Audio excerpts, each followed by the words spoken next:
옆사람 함께 축복합시다. 말씀에 큰 은혜 받읍시다. 나는 행복한 사람입니다. 네, 그걸 보고 그렇게 해봤습니까? 자꾸 까먹습니다. 저도 까먹습니다. 그래서 자꾸 반복적으로 하면은 내가 이제 습관이 되어져요. 습관이 되어지면 그것이 바로 내 삶이 되고 내 인격이 됩니다.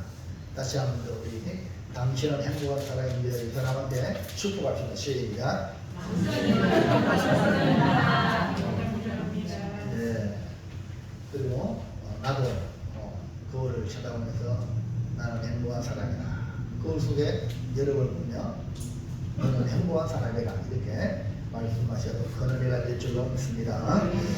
예, 역사는 사람과 사람의 만남을 통해서 하나님이 이루어 가시는 것입니다. 본문에 등장한 나단은 사무엘 이후 다윗에게 아주 중요한 선지자로 다윗과 솔로몬 시대 초기까지 선한 영향력을 끼친 인물입니다. 나단이라는 이름의 뜻은 하나님이 주셨다라는 것입니다. 나단은 선지자로 흉직한 충고자로서 활약한 인물로 종교적, 정치적, 경제적 기반을 확고히 하던 시기에 선지자로서 그 역할을 훌륭히 감당했다고 볼 수가 있습니다. 다윗이 복을 받아 하나님께 집을 지어드리려고 할 때 나단은 왕의 마음에 있는 대로 행하라고 권할 정도로 다윗에게 우호적인 인물입니다. 그 문 닫죠? 네. 저 뒤에도 보면 문을 약간 벌어지는 대로 닫아주시기 바랍니다. 후에는 하나님의 계시를 받아 전달하여 도리어 다윗의 집을 세우시겠다는 말씀을 전했죠. 오늘 나단이 등장할 때는 다윗이 범죄하여 하나님께서 회개하기를 기다렸고 피해를 주었지만 회개하지 않는 다윗을 찾아가서 책망하기 위하여 오늘 본문에 등장합니다. 나단과 다윗의 우호적인 만남, 아주 우호적인 관계인데 오늘 아주 불편한 만남이 된 것입니다. 좋은 일로 만나는 것이 아니라 죄를 지적해야 하고 책망해야 하는 만남이기 때문에 그렇습니다. 그런데 이 만남이 성군 다윗으로 나아가는 역사를 만드는 복된 만남이 된 것입니다. 여러분, 하기 쉬운 건요, 그 효과가 미미합니다. 근데 하기 어려운 일을 꼭 해야 할 일이라면 그 일에는 놀라운 하나님의 은혜가 임할 줄로 믿습니다. 여러분 삶 속에도 적용을 해보시면 하기 쉬운 거는 효과가 별로 없어요. 그러나 하기 싫은데 이거는 반드시 해야 된다. 그러면 그 일을 하면은 이후에는 큰 기쁨이 있을 줄로 믿습니다. 그동안 함께 나눌 말씀은 나단과 다윗이라는 제목으로 은혜를 받아서 오늘 우리의 만남도 하나님의 은혜로 만나지는 만남이 되도록 각자 맡은 일에서 어떻게 역할을 해야 하는지를 발견해서 우리 모두 서로에게 복이 되는 귀한 만남이 되시기를 주의 이름으로 축복합니다. 우리 옆사람 다시 축복합시다. 우리 서로 복이 되는 만남이 됩시다. 아멘. 자, 그러면 오늘은 우리 아나운서 집사님이 혼자 읽으세요. 여러분들은 아멘만 열심히 하시길 바랍니다. 자, 첫째, 나단이 다윗에게 가게 된 전후 사정은 무엇입니까? 다윗이 범죄한 것을 사람들이, 소수의 사람들이 알아도 왕이니까 시시하거나 또 많은 백성들은 대체로 몰랐습니다. 바로 그때에 하나님은 아시잖아요. 하나님 보시기에 악한 이 다윗에게 선지자 나단이 찾아갑니다. 나단이 다윗에게 가게 된 전후 사정이 뭔가 1번 하나님이 도우심. 글씨를 바꿔주세요. 하나님이 보내신. 네. 하나님이 보내셨다. 나단이 다윗에게 간 것은 나단의 입장에서 다윗과 우호적인 관계인데 하나님이 보내셨다는 거예요. 나단은 개인적인 용모로 다윗을 만나러 간 것이 아닙니다. 오로지 하나님이 나단을 다윗에게 보내셨다 이 말입니다. 1절 여호와께서 나단을 다윗에게 보내시니 그가 다윗에게 가서. 그러니까 선지자는요 자기 마음대로 행동하고 자기 마음대로 말하는 사람이 아닙니다. 선지자는 하나님의 보냄받은 자로 하나님의 뜻을 전달하는 책무가 있습니다. 그래서 여호와께서 나단을 다윗에게 보내셨다. 다윗이 궁에 평안히 살게 될 때에 선지자 나단을 부른 적이 있죠. 사무엘하 7장 2절 3절에 왕이 선지자 나단에게 이르되 볼지어다 나는 백향목 궁에 살거늘 하나님에게는 기장 가운데에 있도다. 나단이 왕께 아뢰되 여호와께서 왕과 함께 계시니 마음에 있는 모든 것을 행하소서 하니라. 다윗의 마음에 걸리는 문제가 있습니다. 자기는 백향목궁에 거하는데 하나님의 교회는 휘장 가운데 있는 것에 송구함이 있다고 나단에게 말합니다. 은혜 받으면 복을 받은 사람은 이런 마음이 생기게 돼요. 제가 제일 처음에 농촌교회에 갔을 때에 교회가 이렇게 빨간 벽돌로 되어 있지만 사택은 초가집 다음에 뭐죠? 스레터로 되어 있어가지고 바로 산 밑에라서 습기도 많이 차올라오고 그랬어요. 근데 가서 보니까 한 10년 됐어요. 10년 전에 어떤 분이 성도님인데 글씨를 몰라요. 옛날에는 그런 분 많잖아요. 근데 교회 나왔어요. 은혜 받았어요. 은혜 받아가지고 열심히 기도해서 하나님께서 성경을 보는 눈을 열어줬어요. 이야, 기적이죠. 그러니까 글씨를 모르는데 듣기만 했는데 이제 성경을 보니까 너무너무 은혜가 넘친 거예요. 그러다가 신앙생활하다가 세상을 떠났어요. 세상을 떠났는데 그 아들한테 지금 아들은 대구의 저쪽에 드림교회 장로님이세요. 마지막 유언을 하기를 내가 죽거든 목사님 사택을 지어드려라. 그렇게 유언하고 돌아가신 거예요. 그래서 그 장례식하고 남은 그 모든 돈을 헌금을 사택 지는데 4천만 원 이렇게 헌금을 했어요. 그래서 제가 한 10년 되는데 그때까지 못 지은 거예요.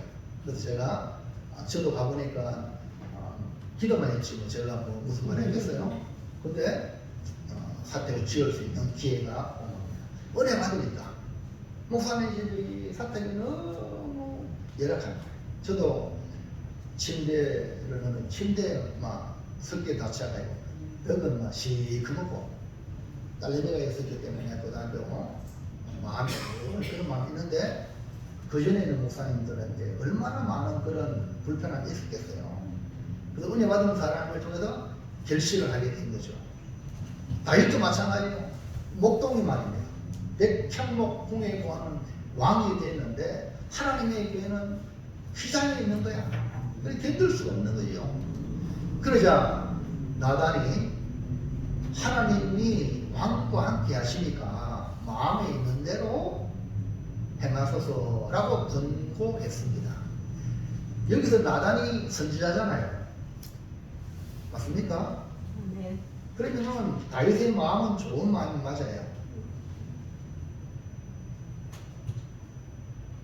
좋은 마음 맞죠? 그런데 선지자니까 이렇게 말해야 돼요. 하나님께 물어보시지요.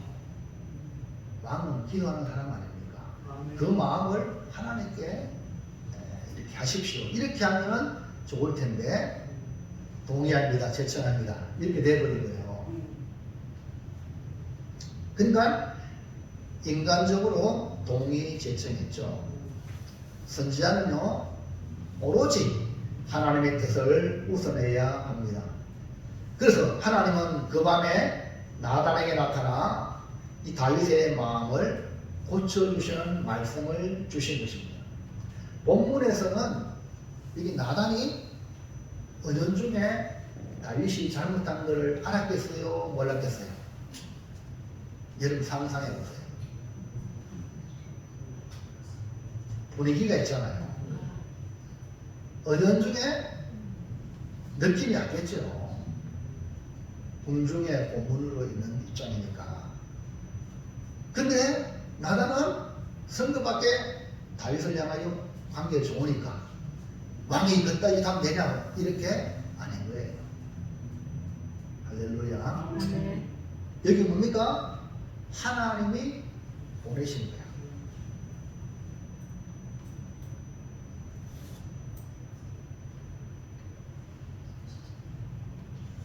그래서 나단이 기다렸다가 하나님이 보내시니 다윗에게 나간 것입니다. 자, 그러면 나단이 다윗에게 가서 무슨 이야기를 했을까요? 2번. 한 성읍의 부자 이야기. 나단은 하나님의 보내심에 다윗에게 가서, 그러니까 나단이 다윗에게 갈 때에 하나님 보냈기 때문에 하나님이 말씀을 다 해주신 거야. 다윗이 잘못한 것 이해가시죠? 말씀을 전해라. 다 말씀을 줬겠죠. 근데 이 말씀을 그대로 전달하기 전에 이 나단은 이런 이야기, 한 성읍에 사는 부자 이야기를 해줍니다. 12장 1절 3절. 한 성읍에 두 사람이 있는데 그 부한 사람은 양과 소가 심이 많으나 가난한 사람은 암양 새끼 한 마리뿐이라. 그 암양 새끼는 그와 그의 자식과 함께 자라며 그가 먹는 것을 먹으며 그의 잔으로 마시며 그의 품에 누움으로 그에게는 딸처럼 되었거늘. 그러니까 어떤 성읍에 두 사람이 살았는데 한 사람은 부유하고 한 사람은 가난했습니다. 부자는 양과 소도 참 많았습니다. 그러나 그 가난한 사람에게는 그 어린 암양 한 마리밖에 없었어요. 그 어린 양은 그 아이들과 함께 자라고 주인이 주는 음식을 함께 먹고 주인의 잔에 함께 마시고 주인의 품에 안겨서 함께 자고 어떻게 보면 주인의 딸과 같았어요. 자, 4절. 어떤 행인이 그 부자에게 오매 부자가 자기에게 온 행인을 위하여 자기의 양과 소를 아껴 잡지 아니하고 가난한 사람의 양 새끼를 빼앗아다가 자기에게 온 사람을 위하여 잡았나이다. 문제는 부자에게 손님이 찾아왔어요. 그러니까 그 당시에 손님이 찾아오면은 대접하는 것이 그 당시의 예입니다. 근데 이 부자가 자기 집에 있는 양이나 소는 너무 아까운 거야. 그래서 가난한 사람의 양 새끼를 빼앗아가지고 자기에게 찾아온 사람에게 대접을 합니다. 이렇게 나단은 다윗에게 직접적으로 대놓고 책망하지 않고 이야기식으로 풀어 다윗에게 말하여 스스로 답을 얻게 합니다. 왜? 다윗은 왕이거든. 왕은 그 당시에 재판관, 최고의 재판관입니다. 이해가시겠죠? 마지막 최종 결정권자야. 그러니까 다윗이 이 왕이니까 이런 얘기하면은 그 이야기에 대한 판단을 할 수 있겠죠. 그래서 이 나단의 이야기를 듣던 다윗이 어떤 판단했느냐. 3번. 그 사람은 마땅히 죽을지라. 그러니까 나단이 다윗 왕이여 이런 경우 어떻게 해야 됩니까? 묻기도 전에 다윗은 그 사람은 마땅히 죽을 자라 이렇게 분기하면서 노하면서 그렇게 말했어요. 자 5절 볼까요? 다윗이 그 사람으로 말미암아 노하여 나단에게 이르되 여호와의 살아계심을 두고 맹세하노니 이 일을 행한 그 사람은 마땅히 죽을 자라. 그러니까 다윗이 노하여 아니 내 백성 중에 이런 자가 있단 말이야. 절대할 수가 없어. 하나님의 이름으로 맹세하여 하나님을 맹세하여 그 사람은 마땅히 죽을 자라 선포한 거야. 여러분이라면 당연히 다윗처럼 이렇게 하겠죠. 그러면서 6절에 또 말합니다. 그가 불쌍히 여기지 아니하고 이런 일을 행하였으니 그 양 새끼를 내 배나 갚아주리라 하리라 한지라. 그러니까 다윗이 왜 이렇게 말하냐? 아니 불쌍히 부자가 돼가지고 가난한 사람을 불쌍히 도와줘야 되지 도로 그걸 빼앗아 내 배나 갚아주라 이렇게 말해요. 그러므로 나단은 하나님의 보내심을 받아 다윗을 책망하기 위해 갔을 때 철저하게 자기의 감정과 생각을 가미하지 않고 오로지 정의로운 판단을 하도록 왕에게 이야기식으로 풀어 스스로 판단하도록 유도하여 지혜롭게 접근하는 것을 볼 수가 있습니다. 둘째, 이 이야기를 전한 나단과 다윗의 반응은 무엇입니까? 나단의 이야기를 정확하게 판단한 다윗에게 하나님의 말씀을 전해주는데 나단의 반응과 하나님의 뜻을 전하여 책망을 들은 다윗의 반응이 어떠한가 우리 한번 살펴보면요. 1번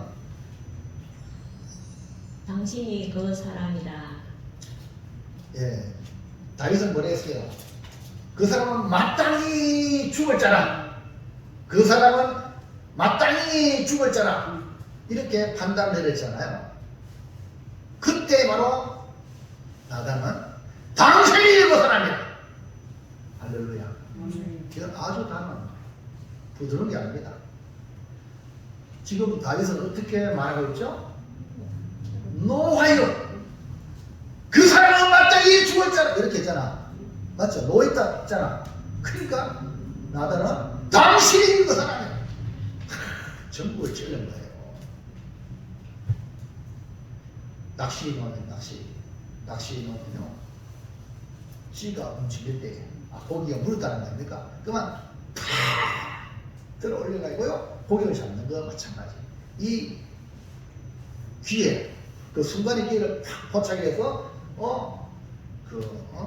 다윗에게 전부를 찌르는 말을 했죠.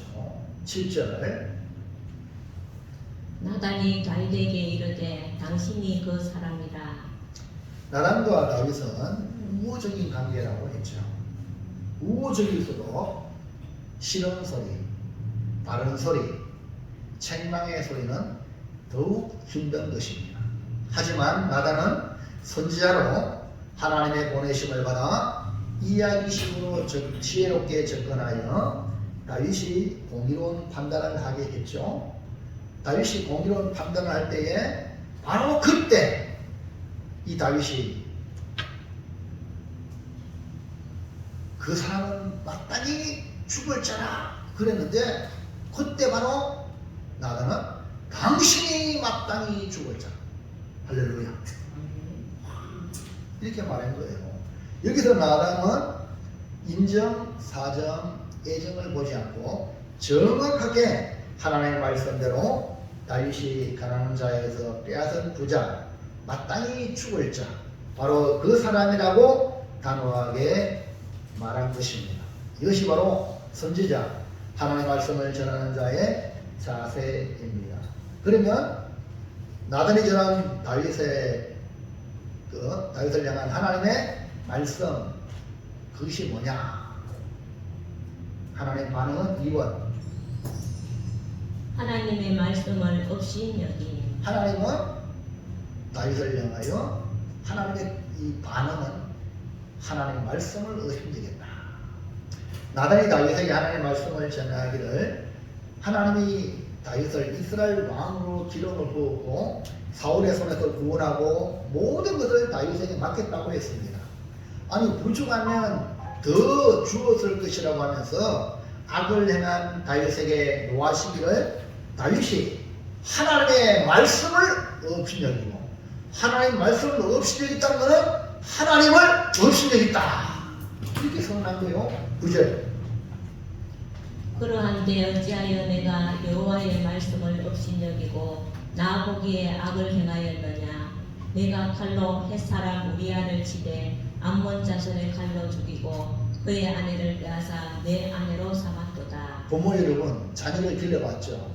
자녀를 길러봤는데 자식에게 무슨 일을 시켰는데 그 일을 안 했다.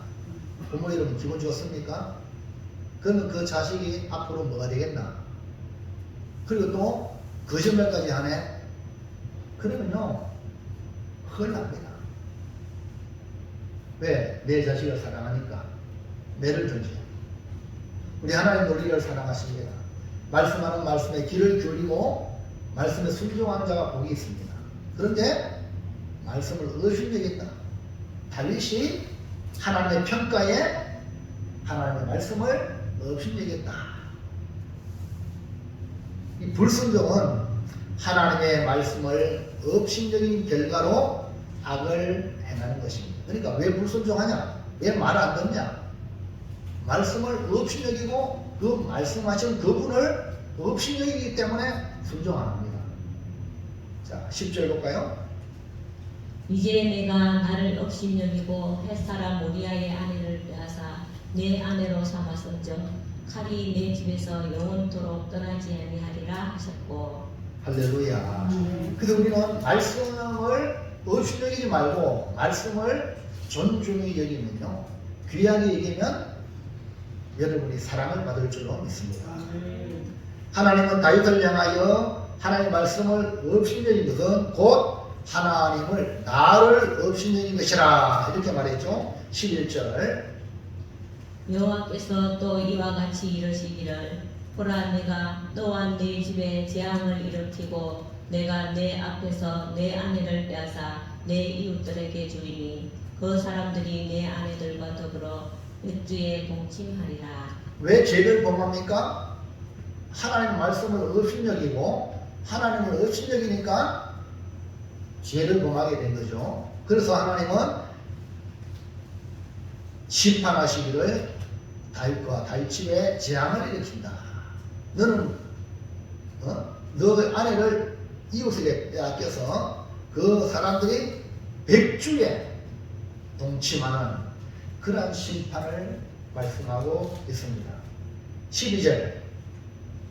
너는 엄밀히 행하였으나 나는 온 이스라엘 앞에서 백주의 이 일을 행하리라 하셨나이다. 그러니까 다윗이 엄밀하게 우리 죄를 범하는 건 엄밀하게 합니다. 엄밀하게 악을 행했는데 하나님 노가 얼마나 컸으면 온 이스라엘 만장 앞에 왕이 만장 앞에 백주에 대낮에 일을 행하겠다고 반복해서 말씀하시기를 백주에 동침하리라. 그 여러분 안타깝게도 이 사건이 그대로 이루어지고 아니고 다윗이 아들 압살롬의 반란으로 도망가죠. 그래서 남겨놓은 후궁들이 그 책사가 부추기가 아니고 압살롬으로 인하여 다윗의 후궁들과 백주 대낮에 모든 사람 보는 거기에 관계를 맺게 합니다. 그거는 뭐냐? 내가 이제 왕보다 더 세다. 이걸 나타내기입니다. 지금 그대로 이루어지잖아요. 그것도 자기 아들. 여러분, 얼마나 부끄럽고 순수스럽고. 그 여러분, 우리는 은밀한 것 감출 수 없습니다. 빨리 회개하셔야 그나마 은혜가 될 줄로 믿습니다. 자, 이 말씀을 듣자 백주에 동침하리라. 이 말을 듣자 다윗은 어떻게 반응했느냐. 3번. 내가 죄를 범하였노라. 내가 하나님께 죄를 범하였노라. 여러분, 사울과 다윗의 차이는요, 사울은 변명했어요. 피할 번영을 찾아갔어요. 이런 말씀을 듣고 피하지 마시길 바랍니다. 양심에 끓이낌 있으면 손들고 하나님 앞에 회개하시기 바랍니다. 내가 죄를 범했다고 고백하면 하나님이 은혜 베풀어 주실 줄을 믿습니다. 이게 다윗을 보세요. 다윗은 이 말을 듣고 당신이 그 사람이다 하면서 쫙 설명하고 그 일을 말하면 너와 내 집에 재앙이 있는데 백주에 대낮에 네 아내들이 빼앗겨서 동침하리라. 그럴 때에 그새 손들었잖아요. 아니 다윗은 아무도 몰라. 포장을 잘했어요. 그렇잖아요?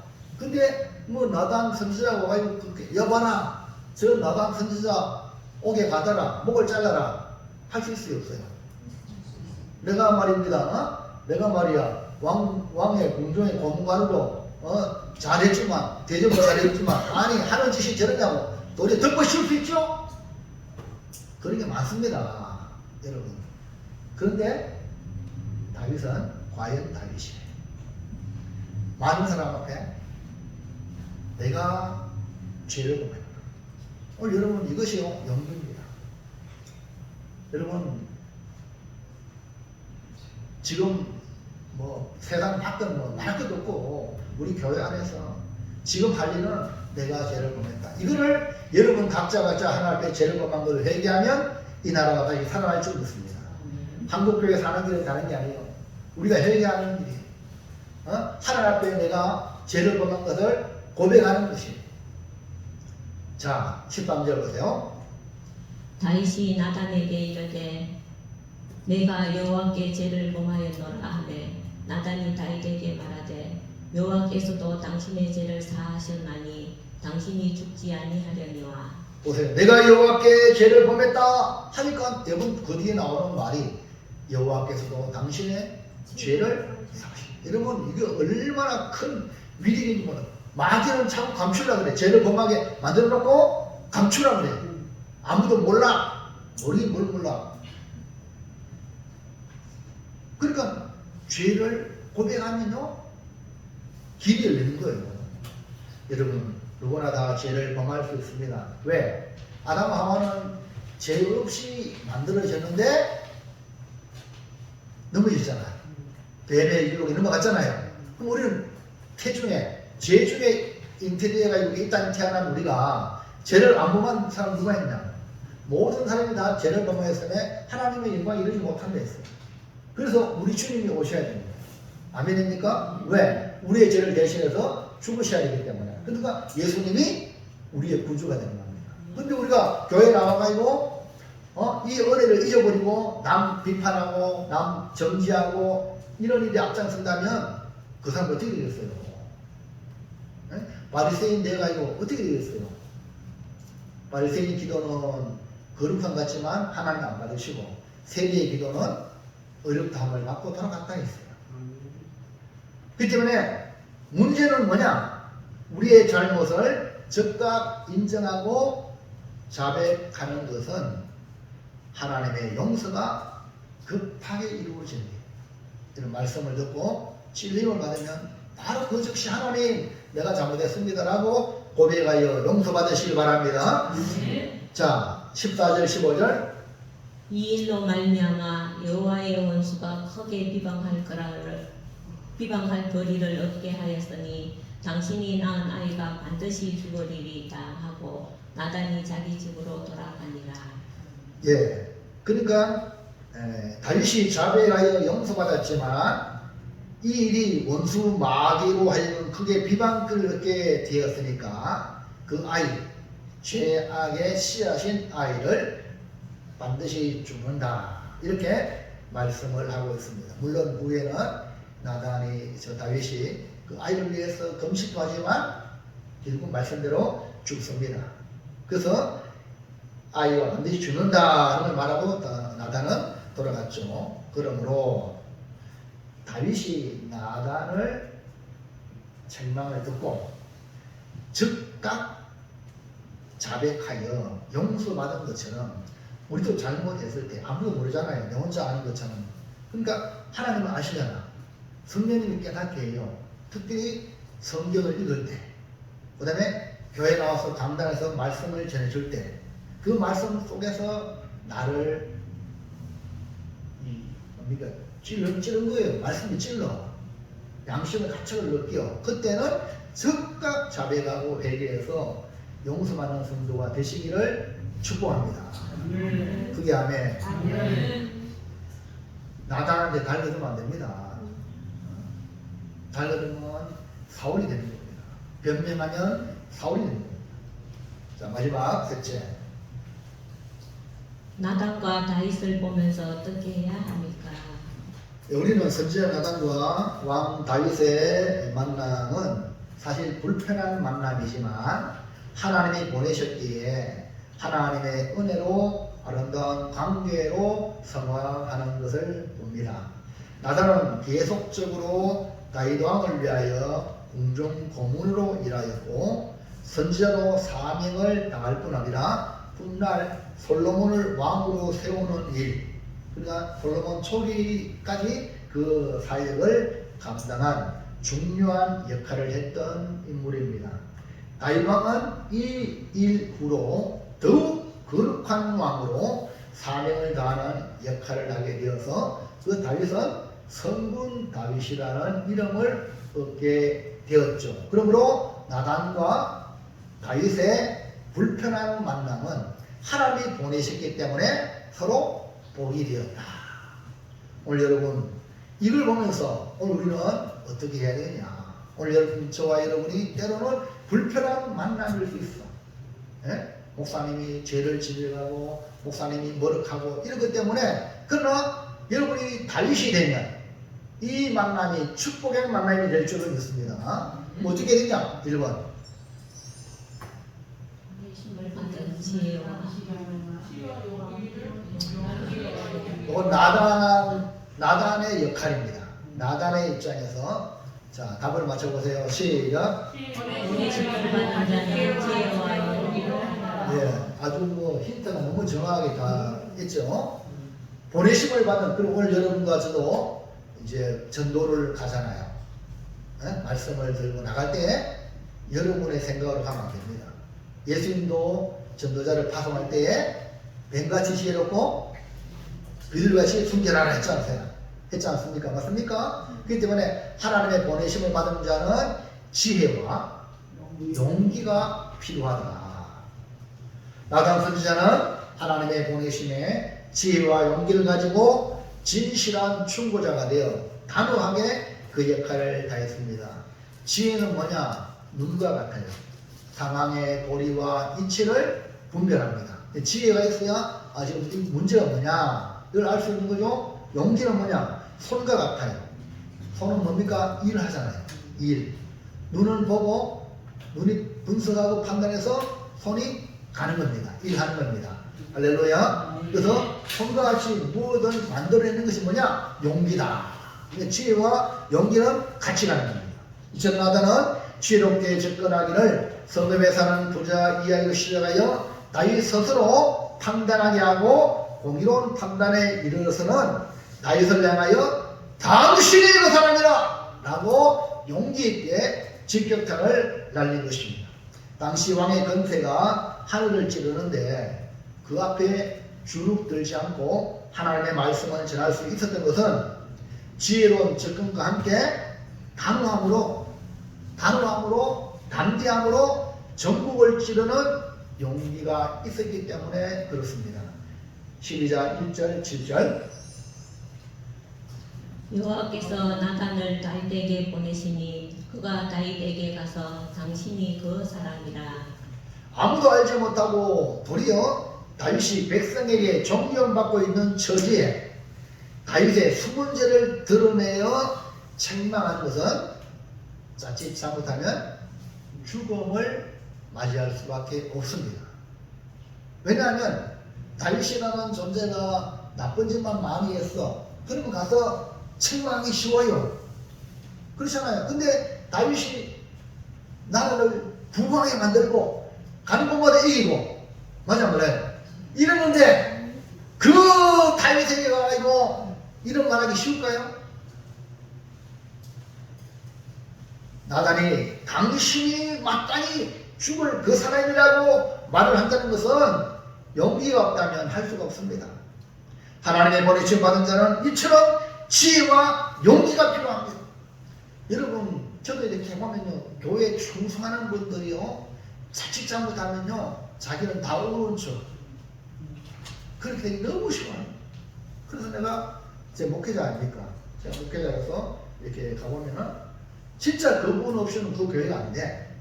근데 아니 하나님의 은혜인데 그렇게 충성하고 하나님 은혜입니다 겸손해지면 얼마나 빛나겠어. 근데 그것이 교만이 되어가지고요 불행한 사람들이 한둘이 아니에요. 일은 잘해 하기는 잘해. 그러나 하나님의 은혜 아닙니까? 아멘입니까? 하나님 은혜로 하는 건데 그거를 자기 의로 둔갑을 시키니까 문제가 심각한 거예요. 여러분 그래서 하나님 보낸받은 자는 지혜와 용기가 필요합니다. 지혜는요 하나님을 경외하고 하나님을 두려워하는 마음에서 지혜가 나옵니다. 잠언서 9장 10절 여호와를 경외하는 것이 지혜의 근본이요 거룩하신 자를 아는 것이 명철이니라. 그러니까 지혜가 있어도 용기가 없으면 행동하지 못하고 용기만 있고 지혜가 없으면 또 무모해지기 쉽습니다. 그래서 용기가 필요합니다. 용기는 두려워하는 것을 두려워하지 않고 두려움 속에서도 해야 할 일을 할 수 있는 능력을 갖다가 용기라고 말해요. 신명기 31장 6절 너희는 강하고 담대하라. 두려워하지 말라. 그들 앞에서 떨지 말라. 이는 내 하나님 여호와 그가 너와 함께 가시며 결코 너를 떠나지 아니하시며 버리지 아니하실 것임이라 하고. 우리는 오로지 하나님이 함께 하시기 때문에 하나님 함께 한다는 거예요. 그 용기를 가지고 담대하게 행해야 합니다. 지혜와 용기는 오로지 하나님께로부터 옵니다. 하나님께로부터 온다는 것은 하나님이 지켜주신다는 뜻이죠. 지혜와 용기는 올바른 판단과 과감한 실천을 통해 하나님의 뜻을 이루며 삶을 발전시키는데 필수적인 덕목이 뭐냐? 지혜와 용기다. 그러므로 나단은 하나님의 보내심을 받았기 때문에 지혜와 용기로 행했고 하나님의 보내심을 받을 일을 행할 때 우리는 어떻게 해야 되냐? 지혜와 용기로 행하여 나를 보내신 하나님을 기쁘시게 하고 또 다윗을 살린 것처럼 영혼을 살리는 일을 하시기를 주의 이름으로 축원을 드립니다. 자, 2번 하나님의 무엇을 없이내지 말라. 자, 답을 맞춰보세요. 오늘 주 말씀을 들은 말씀을 잘 생각해가지고 답을 맞춰야 돼요. 네? 이야, 어떻게 알았습니까? 나는 좀 헷갈리기가 쉽고, 저 옆에 있잖아요. 하나마다 없는 일이 않도록 해라. 해가지고, 그만, 이렇게. 헷갈릴 것 같은데, 와, 넘겨보세요, 맞는가? 시작. 하나님의 말씀을 없이내지 자, 옆에 있는 이것도 하나라도 없이여기지 않도록 주의하라. 이것도 하나님의 말씀입니다. 그 하나님의 말씀을 없이여기지 말라는 거예요. 이것이 뭡니까? 하나님이 우리에게 요구하는 거예요. 오늘 여러분, 성도 여러분, 성도 아닙니까? 하나님의 자녀 아닙니까? 그러면 아버지 하나님의 말씀을 귀하게 얘기하죠. 다윗의 범죄는 하나님께서 판단하시기를 하나님의 말씀을 업신여김이요. 하나님의 말씀을 업신여기는 것은 하나님을 업신여기는 것이라고 했습니다. 나단을 통해서 다윗에게 전한 하나님 말씀에서 우리가 깨달아야 할 것은 하나님을 업신여기지 말고 말씀을 귀히 여기라 이 말입니다. 9절 10절 다 같이 한번 읽어봅니다. 그러나 어찌하여 여호와의 말씀을 없이 여기고 마오기의 악을 하였느냐. 네가 칼로 햇사람 우리아를 치되 암몬 사슴의 칼로 죽이고 그의 아내를 빼앗아 내 앞에서 삼았도다. 이제 네가 나를 없이 여기고. 그러니까 하나님은 다 알고 있는 거예요. 다윗은 뭡니까? 자기 보기 좋은 대로 만들었지만 하나님은 다 알고 계세요. 그러니까 다윗이 하나님 보시기에 악을 행한 근본적인 이유가 하나님의 말씀을 없이 여긴 결과 뭐 그러려고 이렇게 생각. 하나님의 말씀을 없이 여겼다는 말은 결국 하나님을 없이 여겼다. 여러분 하나님은 눈을 뜨고 보고 있는데 하나님 모를 거야. 이렇게 한다면 아니 지금 하나님이 보고 있는데 생각해 보세요. 다윗이 어쩌다 이런 자리까지 왔는지 지난 시간을 되돌이켜서 말씀을 한번 들어보면 그게 뭡니까? 영적 남편 깨어있지 아니함. 그러니까 나도 모르게 저지르는 죄가 뭐냐? 하나님을 없이 여기는 말과 행동이 나온 것입니다. 여러분 엘리 제사장 제사장 아닙니까? 여러분 죄는요 저 밑에 있는 사람이 범하고 뭐 직분 높은 사람 제일 안 범하고 아닙니다. 저 밑에 있는 사람보다 직분 높을수록 마귀 사탄은 넘어뜨린다니까. 이걸 알고 방비를 하셔야 돼요. 왜냐하면 저 밑에 있는 사람은 죄를 범해도 미미합니다. 그러나 직분 높은 사람이 죄를 범하면 전체가 무너진다. 이게 마귀의 공작입니다. 그래서 여러분 목회자를 위해서 기도 많이 해주시기 바랍니다. 엘리 제사장은 제사장이지만 하나님의 사람이 와서 책망하는 말씀이 하나님보다 네 아들을 더 중히 여겨 하나님을 멸시했다 했어요. 오늘 여러분 29절 2장 29절 시작. 너희는 저희로 내가 내 처소에서 명령한 내 재물과 예물을 받으며 네 아들을 나보다 더 중히 여겨 내 백성 이스라엘에게 드리며 가장 좋은 것으로 너희를 살찌게 하느냐. 여기 엘리 제사장은 나이가 매우 많았어요. 아마 이 자녀들이 늦둥이야 늦둥이. 그러니까 얼마나 사랑스럽겠어요. 그런데 하나님의 평가는 이 엘리 제사장이 제사장이잖아. 하나님과 백성을 위하여 제사장 일을 해야 되는데 하나님보다 아들들을 더 중히 여겼다. 여러분 아들들 자녀들 사랑하지 말라는 말이 아닙니다. 여러분 우선순위가 분명해야 됩니다. 하나님의 요구는 확실합니다. 뭐냐? 2장 30절 시작. 그러므로 나를 존중히 여기는 자를 내가 존중히 여기고 나를 멸시하는 자를 내가 경멸하리라. 우선순위가 뭡니까? 누구라요? 하나님이에요. 여러분 자신이 아니야. 하나님이야. 여러분 사랑하는 어떤 사람이 아니라 하나님이란 말이야. 이 분명한 우선순위가 있어야 여러분이 이길 줄로 믿습니다. 이게 안 되면요 하나님 말고 자식이 문제라고 하면요 자식 때문에 시험 들어 교회도 안 가. 목사님이 노상 교회 가면 내 아이를 머쓱하게 나고 교회 안 가. 이런 사람도 있단 말이에요. 집에서 교육을 잘 시켜가지고 교회 가서 모든 사람 사랑받도록 해야 되는데 그걸 안 하고 그런 사람들이 한둘이 아니야. 왜 그럴까? 우선순위가 분명하지 않기 때문에.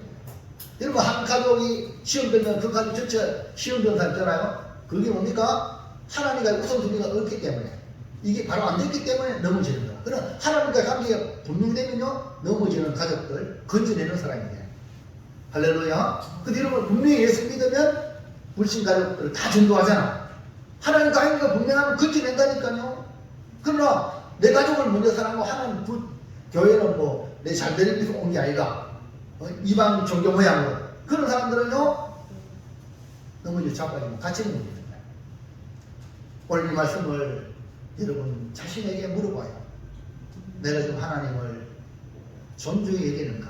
아니면 하나님을 멸시하는가? 하나님 멸시한 데 있어요. 아니 엘리 제사장이 뭐 멸시했냐?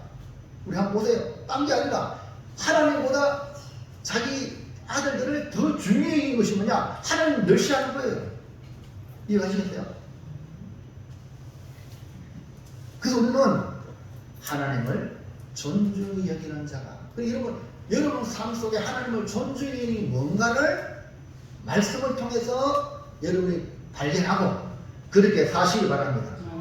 하나님을 멸시하면 하나님이 경멸하겠다고 하므로 하나님은 우리가 행한 대로 갚으시는 분이십니다. 하나님이 우리를 향한 요구는 너무너무 간단한 거예요. 하나님을 존중해야 된다.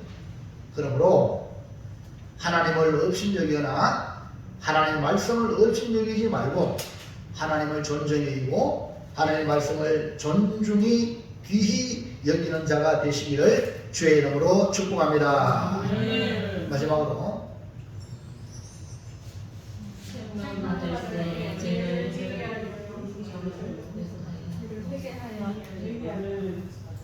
우리 성들었어요. 왜? 우리가 늘 이게 이제 뭡니까?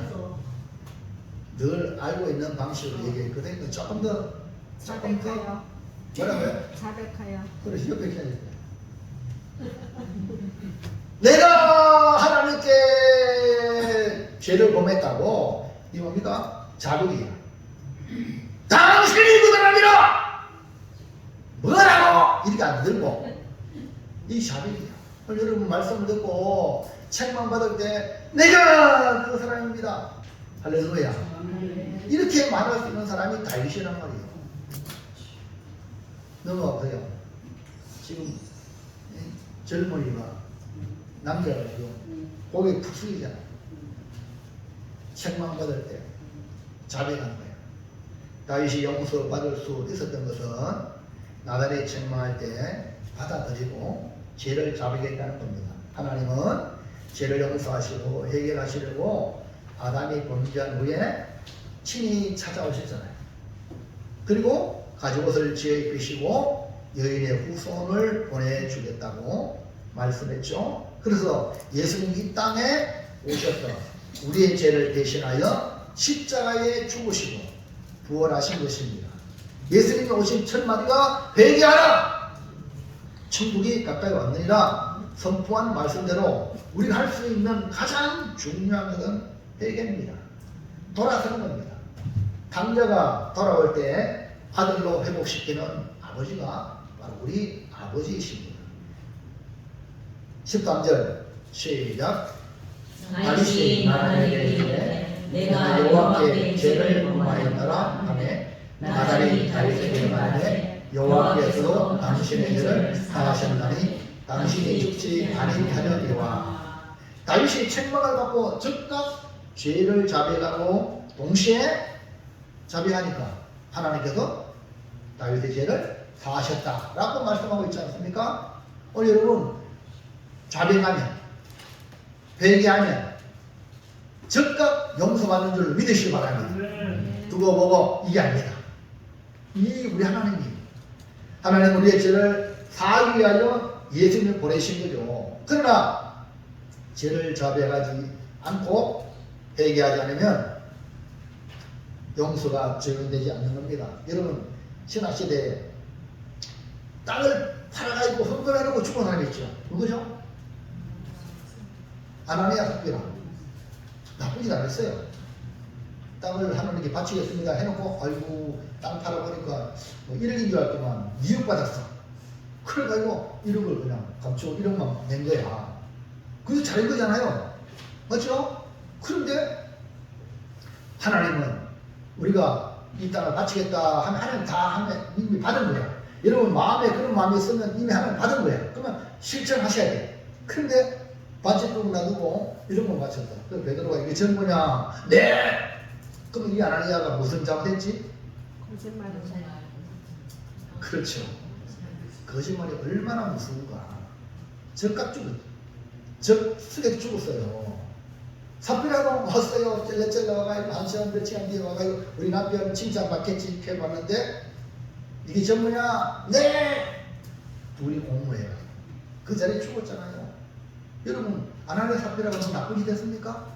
여러분 하나님 이렇게 불꽃 같은 눈으로 그 걸어가시는 하나님 앞에 은혜 아니면 우리가 살 수 없습니다. 아멘입니까? 이걸 깨달아서 지금 여기 살아있잖아. 예배 왔잖아. 안 죽었네. 살아있네. 은혜입니다. 요한일서 1장 9절 시작. 만일 우리가 우리 죄를 자백하면 그는 우리 것이고 우리로서 우리 죄를 사하시며 우리를 모든 불의에서 깨끗하게 하시옵소서. 우리 죄를 자백하라.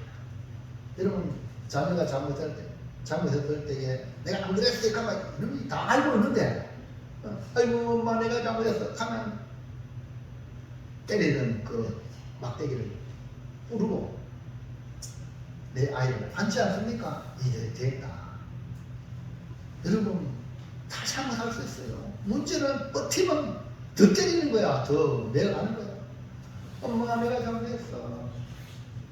이렇게 하면요 알아주는 겁니다. 할렐루야. 우리 할 일은 뭐라고요? 죄를 자백하는 거예요.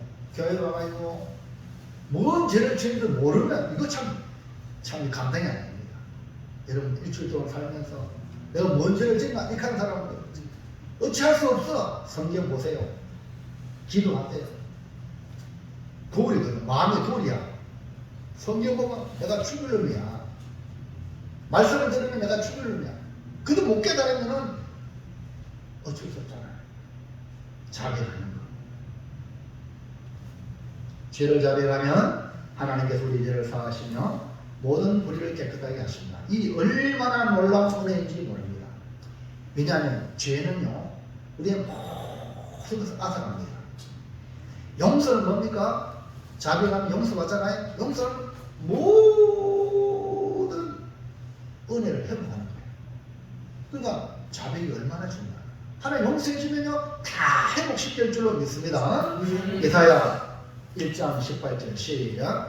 여호와께서 말씀하시되 보라 우리가 서로 변론하자 너희 죄가 죽음 같을지라도 눈과같이 이어질 것이요 신음같이 붉을지라도 양털같이 희게 되리라.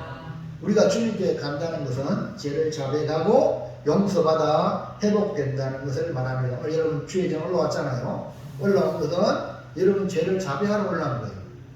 회개 안 하고 자백 안 하면은 이 은혜 용서 은혜가 없어요.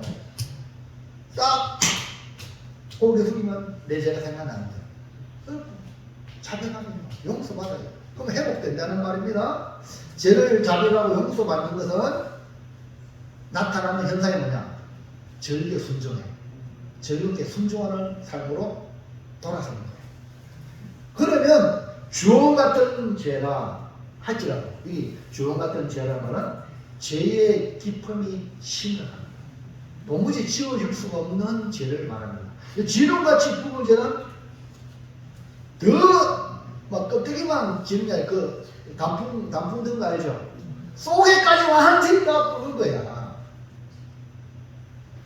주원 같은 죄는 하나님 뜻을 온전히 이루지 못하는 죄를 가리키고 진우 같은 죄는 주님의 피곤을 힘입고 살지 못하는 죄, 즉 용서받지 못하는 죄. 다시 말해서 도무지 용서받지 못하고 스스로 해결할 수 없는 죄라 할지라도 주님께 오기만 하면 해결되어 눈같이 휘어지고 양털같이 희게 된다는 오라 했잖아. 내가 해결해 줄게 이 말이거든. 그러므로 다윗과 같이 비록 범죄했을지라도 이 나단의 책망을 듣고 자백하여 돌아서면 용서의 은혜를 받게 된다는 것을 보면서 말씀을 듣고 책망을 받을 때 즉각 자백하고 죄에서 돌아서서 순종함으로 나오면 용서의 은혜를 받을 수 있다는 것을 기억하시기를 축복합니다. 그래서 우리 자녀들에게도 이걸 꼭 가르쳐야 돼. 잘못할 때, 잘못했을 때에 하나님 앞에뿐 아니라 사람 앞에도 잘못할 수 있잖아. 그러면은 즉각 시인하고 내가 잘못했습니다. 그럼 사람 맞습니다. 이걸 가르쳐야 된다고. 안 그러고 자꾸 이러면요 사울이 됩니다. 사울이. 그러니까 여러분 다 잘못할 수 있어요. 문제는 잘못하고 난 뒤에 그 뒤에 그걸 잘해야 돼.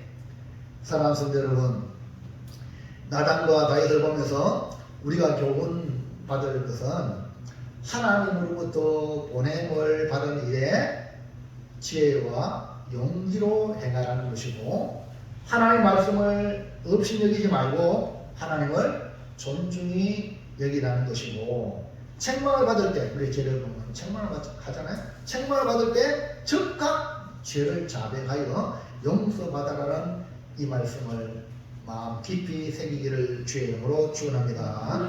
이제 결단합니다. 시작. 나단과 다윗 보내심을 받은 자는 지혜와 용기로 행하자. 하나님 말씀을 없이 여기지 말자.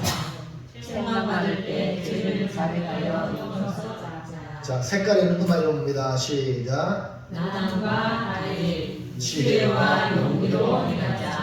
말씀을 없이 여기지 말자. 자백하여 용서하자.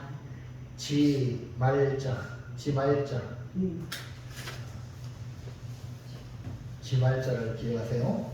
지혜는 용기와 함께 가죠. 말씀은 곧 하나님이시죠. 자백은요 최고의 용서받는 우리의 지름길입니다. 오늘 지말자로서 비록 다윗은 엄청난 죄를 범했을지라도 이렇게 성군 다윗이 된 것은 그 죄를 범하고 난 뒤에 그 후속 처리를 잘했기 때문에 그렇습니다. 오늘 우리의 관계도 다 완벽할 수 없습니다. 서로 내가 미안합니다. 잘못했습니다. 이렇게 할 때에 더 관계가 좋아진다는 기억하시고, 우리 하나님 앞에서 이렇게 죄 용서받는 회개의 은혜가 여러분 계속해서 나타나고, 그래서 여러분 정말 겸손한 신앙생활 하시기를 주의 이름으로 축원합니다. 이 말씀을 놓고 한번 같이 기도하겠습니다. 하나님 앞에 정말 나단같이 지혜와 용기로 행하게 하시고, 하나님의 말씀을 존중하게 하시고, 죄를 범할 때에 책망받을 때에 자백하는 그런 용기로 하게 해주셔서 용서받고 회복되는 은혜의 삶을 살게 도와주시옵소서. 간절하게 한번 주의 외치며 간절하게 기도합니다.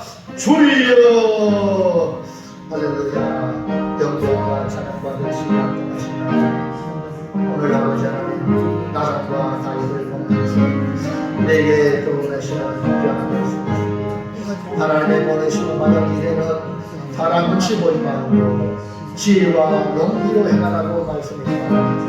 하나님 아버지의 이제 집으로 향하고 또 생활 현장으로 가고 사회에 나갈 때에 지혜와 용기로 하나님의 사람으로 하나님 빛나는 인생을 살아갈 수 있도록 도와주시고, 또 하나님 말씀을 존중히 여기고 귀하게 여기는 그러한 인생이 되게 도와주시옵소서. 무엇보다 우리가 잘못했을 때에 누군가로부터 책망을 받을 때에 즉각 자비하고 용서받는 더 나은 단계로 나아갈 수 있는 성숙된 신앙생활, 믿음생활, 하나님의 사랑이 되도록 은혜를 부어 주시옵소서. 영광 받으시는 예수님 이름으로 기도합니다. 아멘. 274장 나 행한 것 저뿐이니